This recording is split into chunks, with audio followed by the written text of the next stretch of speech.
नमस्कार। आज हम एक्टिविटी बेस्ड कोस्टिंग में एक्टिविटी बेस्ड कोस्टिंग और ट्रेडिशनल कोस्टिंग में क्या डिफरेंस है, उसके बारे में चर्चा करेंगे। उसके एक्टिविटी बेस्ड कोस्टिंग के क्या एडवांटेजेज हैं और वीकनेसेज हैं, उसकी भी चर्चा करेंगे। एक्टिविटी बेस्ड कोस्टिंग में और ट्रेडिशनल कोस्टिंग में क्या डिफरेंस है, इसके बारे में थोड़ा बहुत हम पहले जान चुके हैं, लेकिन जो मुख्य बिंदु के आधार उसके आधार पे हम चर्चा करेंगे। पहला आधार है कॉज एंड इफेक्ट, कारण और प्रभाव। तो एक्टिविटी बेस्ड कोस्टिंग जो है उसमें एक्यूरेसी और रिलायबिलिटी प्रोडक्ट कॉस्ट की ज़्यादा आती है, क्योंकि जो फोकस है वो कॉज एंड इफेक्ट रिलेशनशिप, कारण और उसका प्रभाव, वो अधिक रहता है। जबकि ट्रेडिशनल कोस्टिंग में ऐसा कारण और उसके प्रभाव के आपस में क्या रिलेशनशिप है उस पर ज़्यादा ध्यान नहीं दिया जाता।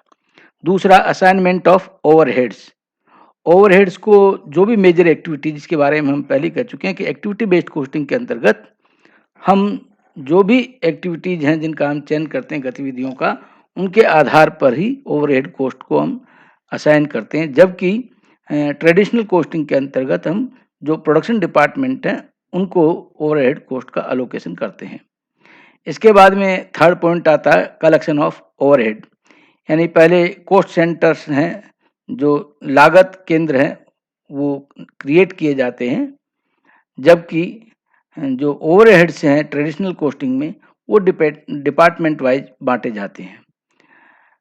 एक्टिविटी बेस्ड कोस्टिंग में कोस्ट पूल को के आधार पर जो separate cost pool service activities के लिए क्रिएट किए जाते हैं। फिर सर्विस एक्टिविटीज को जो भी स्पेसिफिक प्रोडक्ट हैं उनकी एक्टिविटीज को डायरेक्टली असाइन किया जाता है, यानी create separate cost pool for service activities and these service activities are assign directly to specific products.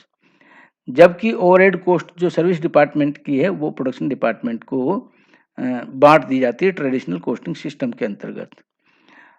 अब प्रोडक्ट स्पेसिफिकेशन को लेकर के बात करें तो allocates of large part of overhead cost to specific products. Specific product जो हैं उनको दिया जाता है।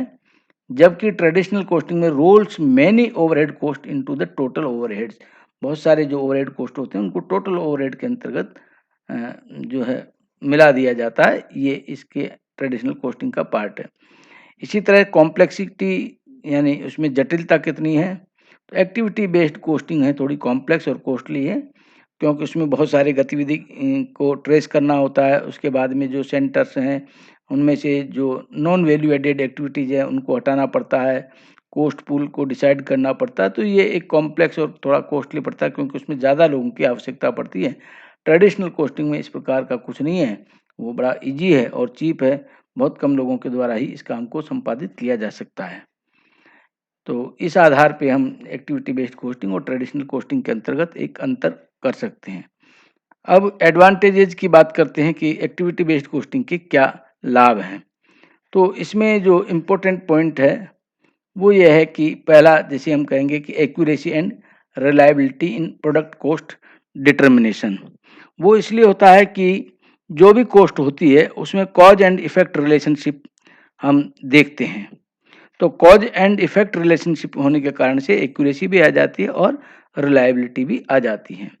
इसी तरह से दूसरा जो बिंदु है, इम्प्रूव्स मैनेजरियल डिसीजन मेकिंग।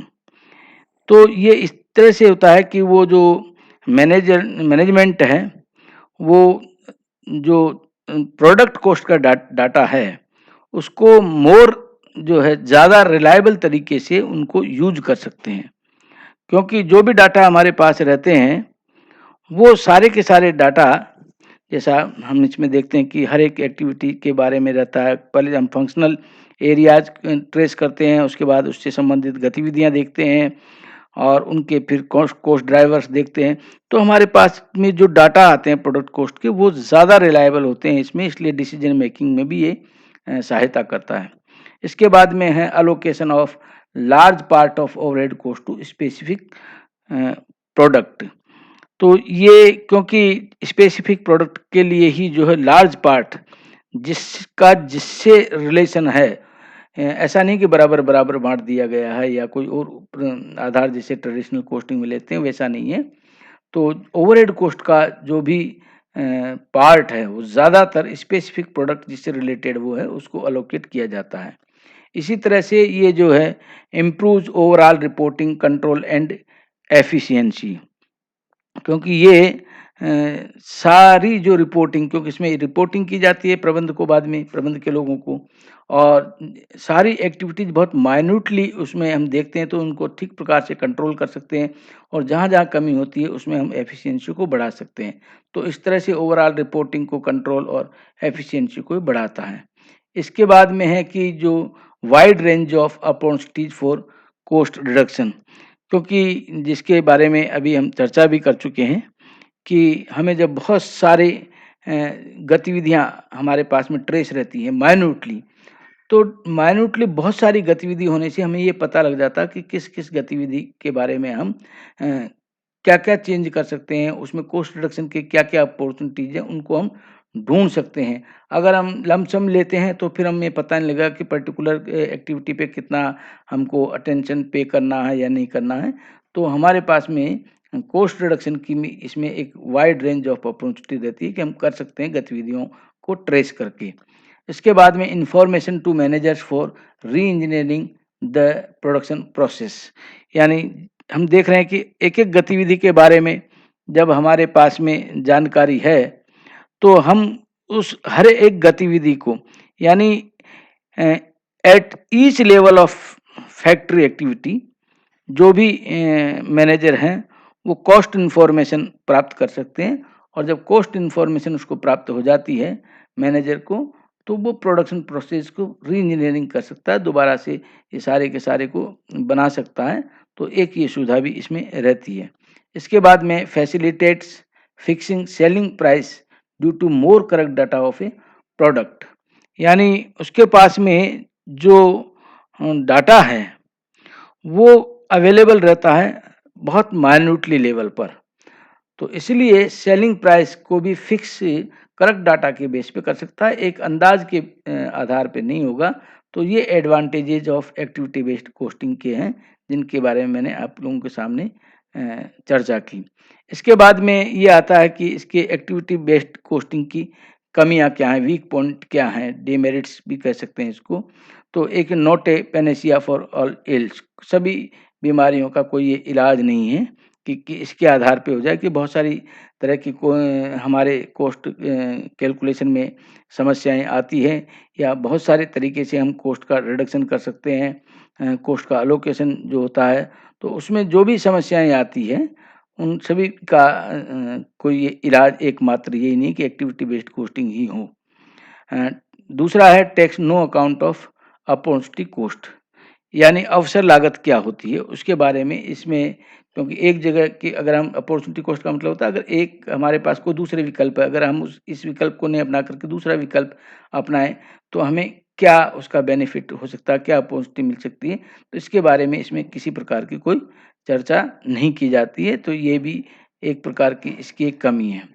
फिर है may lead to weaker customer segmentation, क्योंकि जो भी उद्देश्य होते हैं उन उद्देश्यों के आधार पर ही, जैसा मैंने पहले भी बताया हुआ था कि उसी तरह की गतिविधियाँ, उसी तरह के कॉस्ट ड्राइवर, उसी तरह के कॉस्ट पूल्स तैयार किए जाते हैं कि संगठन का या संस्था का क्या उद्देश्य है, और उसी के आधार पे हम उनको डिसाइड करते हैं। तो कभी-कभी ऐसा भी हो सकता है कि वीकर कस्टमर सेगमेंटेशन है, उसको भी ये बढ़ावा दे सकता है। इसके बाद में एब्ज़ॉर्ब्स अ लॉट ऑफ रिसोर्सेज़, क्योंकि इसमें जैसे मैं पहले भी बता चुका हूँ कि बहुत सारी गतिविधियाँ हैं, उनको ट्रेस करना, उनके कॉस्ट पूल्स बनाना, उनके कॉस्ट ड्राइवर्स डिसाइड करना, और हर लेवल पर जितने भी लेवल हैं उतने लेवल पर काम करना। तो उसके लिए बहुत सारे लोगों की आवश्यकता होती है, बहुत सारी टाइम की भी इसमें आवश्यकता होती है, तो ये बहुत सारे रिसोर्सेज को एब्जॉर्ब करता है। फिर इसके बाद में है the lack of clarity in segregation of strategic and operational management leads to faulty application of activity based costing. तो कई बार जो हैं उनका विभाजन करने के लिए कि स्ट्रैटेजिक और ऑपरेशनल मैनेजमेंट का ठीक तरह से अगर क्लैरिटी नहीं है, तो फिर जो हमारा एक्टिविटी बेस्ड कॉस्टिंग है उसके जो एप्लीकेशन है वो फॉल्ट भी हो सकता है। इसके अलावा भी बहुत सारे और भी बिंदु हैं, क्योंकि अगर हम एक्टिविटी बेस्ड कॉस्टिंग है उसका इम्प्लीमेंटेशन सदैव टॉप मैनेजमेंट के द्वारा ही होना चाहिए। अगर मान लीजिए टॉप मैनेजमेंट के द्वारा नहीं होकर अकाउंटेंट्स के द्वारा है, तो फिर इसमें फर्म का कई बार टॉप मैनेजमेंट का सपोर्ट नहीं होने से फर्म वाइड सपोर्ट भी जो है वो हमें कई बार नहीं मिलता है। तो ये सारी बातें भी इसके वीक पॉइंट के रूप में या इसके डीमेरिट्स के बारे में या इसके दोष के बारे में भी हम मान सकते हैं। तो आज हमने इन तीनों बिंदुओं की चर्चा की कि activity based costing, traditional costing, इनमें डिफरेंस क्या है, एडवांटेज क्या है एक्टिविटी बेस्ड कोस्टिंग के, और वीक पॉइंट क्या हैं। आज हम यहीं पर अपनी बात समाप्त करते हैं। बहुत बहुत धन्यवाद। नमस्कार।